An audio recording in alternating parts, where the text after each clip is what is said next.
Ever since Donald Trump became president, relations between the U.S. and Iran have been getting worse. And now it's starting to feel like armed conflict is a real possibility. But as tensions rise in the Persian Gulf, some fear the media is forgetting the lessons it learned from the war in Iraq. Adam Riley has more. On Thursday, the U.S. was about to bomb Iran after that country shot down a U.S. drone, until President Trump pulled back. Planes were in the air, ships in position, when suddenly, according to the Times, the order came to stand down. Whether you think that strike would have been justified may depend on where you get your news. After Iran shot down that drone, CBS News stressed that the details are in dispute. Iran says it was over its territory. The U.S. says the unmanned drone was over international waters. But on ABC, Martha Raddatz suggested Iran was at fault. This is a significant and dangerous provocation. Which raises a question. Is the media being skeptical enough about White House claims of Iranian aggression that could lead to war? For The Intercept's Mehdi Hassan, the answer is a resounding no. Is that the same media which debates and discusses the Trump administration's lies on a daily basis has no problem taking the administration's claims on Iran at face value? And sometimes that does seem to be the case. Iran continues its 40-year low-level war against the United States. Senator, you laid out some stubborn facts right there. At other times, though, the media has been skeptical. America has yet to prove beyond a reasonable doubt that Iran is to blame for all of the serious wrongs about which the U.S. complains. So as tensions mount, pay attention to which outlets just echo the administration and which ones push back. The pictures released by the U.S. lack the crucial piece of evidence. Because given the stakes, that is the kind of reporting we need. I think the reporting, for the most part, has been pretty decent. I mean, you go back to what happened in Iraq. Everybody believed that there were weapons of mass destruction. And, you know, traditionally, it's not that the media wants to side with the administration. It doesn't matter whether it's a Democratic, Republican administration.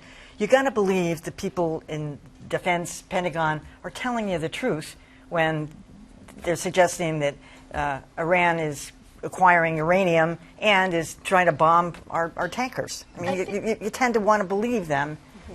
I think the media tends to snap into defensive mode when it's something like this. It's one thing, we made a good point, people do criticize the president and track every single falsehood, but when it comes to the idea of another country attacking the U.S., we circle the wagons. We're not providing a lot of context here.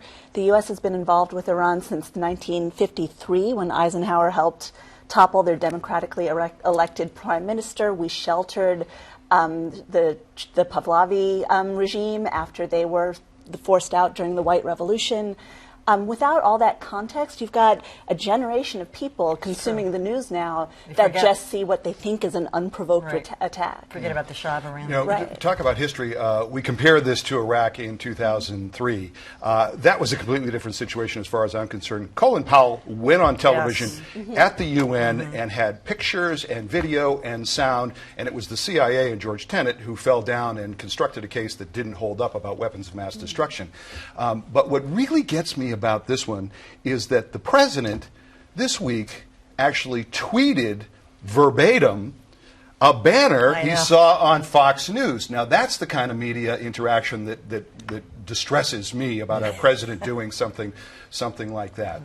I think the media has been more skeptical this time than they were in Iraq. I think that we've seen some pushback on taking the Trump administration at its word. Maybe not enough. But to speak to Lylah's point about context, you only have to go back a few years. The Trump administration essentially kicked off this tension by pulling out of the nuclear deal. And that was a nuclear deal that, by all accounts, Iran was complying with when we pulled out of it. And still is. Yeah. The fact that this guy is known for lying, what can you say? You have to be skeptical. You know, you have to question everything because he will lie about the smallest things. And if you will lie about the smallest things, then how can I trust you on something this important?